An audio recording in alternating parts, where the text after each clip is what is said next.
Hi, so today I'm going to be talking about The Rescuers. The Rescuers is a really good movie. I really enjoy it. I know I say that a lot. It's a different way of saying it. I really enjoy it. It's amazing. I was to say that. It's awesome. It's cool. You'd think that this intro meant that it was my favorite movie in Disney, which it's not. Like, it's probably like mid. I don't know. It's still really good. I really enjoy it. It has a good story. Like, it's very similar to other stories. Villain needs protagonist to help them, but they are hurting protagonist. So two helpers or helper or a group of helpers need to come help protagonist to help villain stop. Like, that's happened a lot, but it's still a very good movie. I really enjoy the characters a lot. Bernard and Bianca are characters that are so sweet and so great, and I think they really have great chemistry as friends, and then as a married couple later. In the sequel, which we never see them married, actually. We just see them become fiancés. Okay. Just a little weird thing that my brain does sometimes. Yeah, I really enjoy it. Penny, them, not it, them. Penny is a great character. She is very sweet and childlike, which I think makes us even sadder that she's having to go through what she's having to go through, so I really like that too. Orville. Orville is so crazy, but it's in such a happy-go-lucky way that I absolutely love it. Orville is one of those characters that you're like, yeah, we're gonna have a good time. I love Orville so much. And I also like that he's named Orville, like, after the Wright brothers. At least that's what I would assume, so, because in, The Rescuers Down Under, it's Wilbur, which is Orville's brother, so I'd assume so. But, yeah, I just think that little piece of information is kind of cool, because it's something that, like, someone older would probably be like, oh, cool, yeah, I didn't notice that the first time, but yeah, I like it. So animation is beautiful. I love 2D animation. Disney, I don't know why you would be watching a little channel of 12 subscribers that doesn't get very many views, but if you are, please make more 2D animated movies. I love your computer animated movies. Frozen 2 was great. Ralph Breaks the Internet was great. It's not my favorite.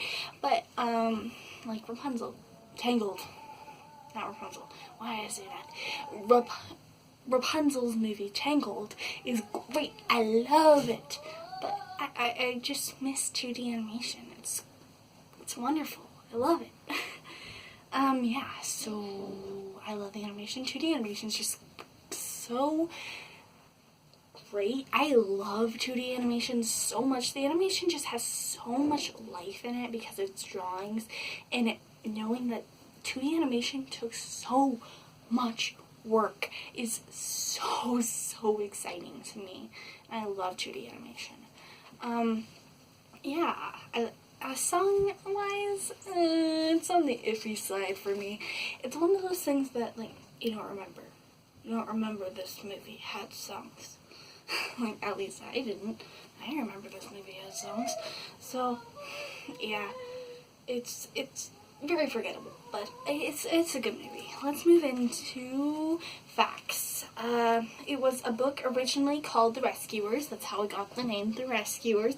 Someone said the book was made for Disney, which I think is actually really cool, that Disney has such a big name and such a good following and has such wonderful characters, and they kind of are known for doing things. But I also understand why that's not so good, because if Disney steps out of that, they'll be like, oh, the audience will be like, what? what's going on? So I actually think that's kind of cool, but I understand why that's not so good at the same time.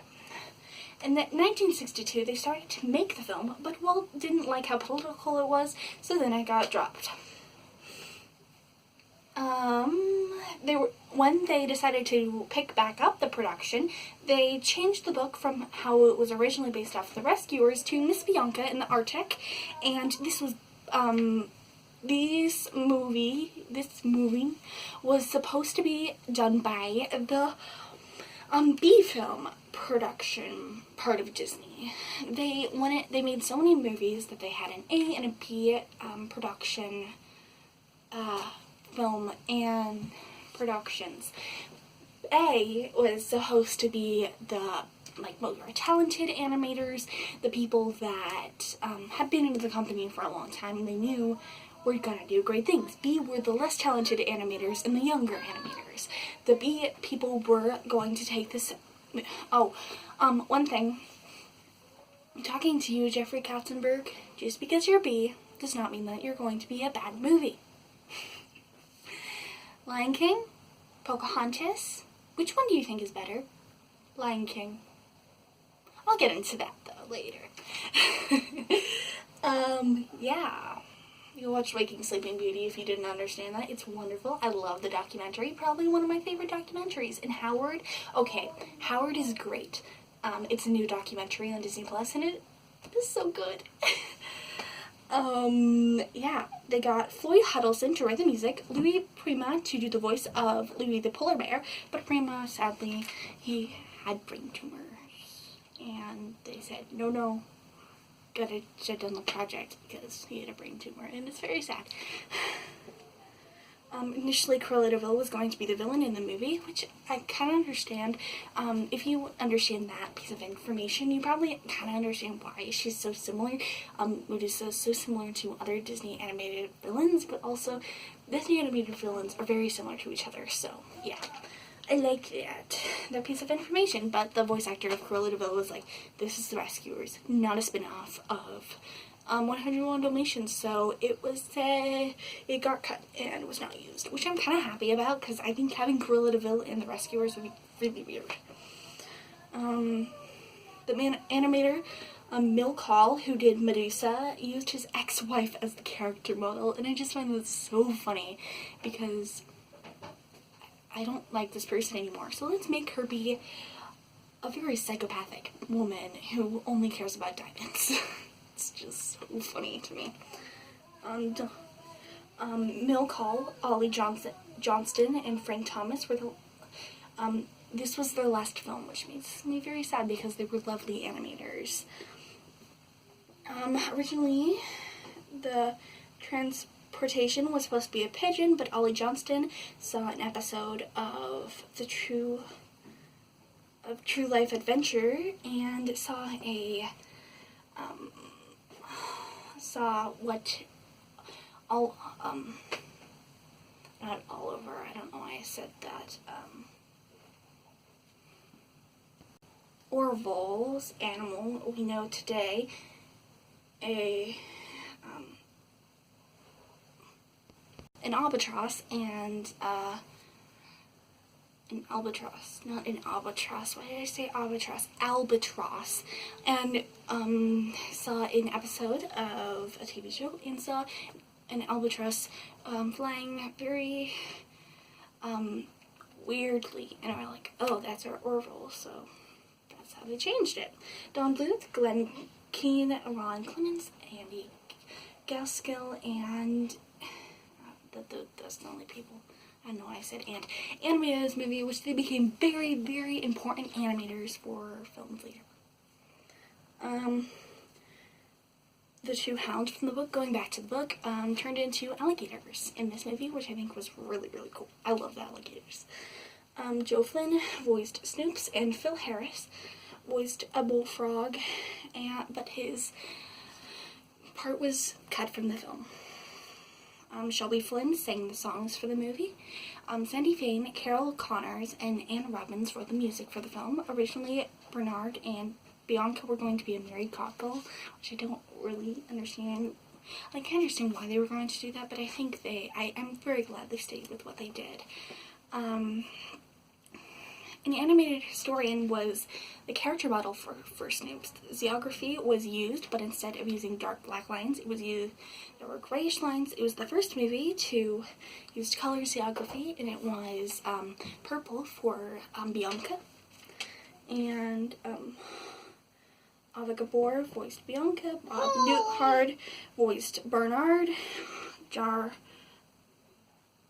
Gerald Page voiced Medusa, and Jim Jordan voiced Orville.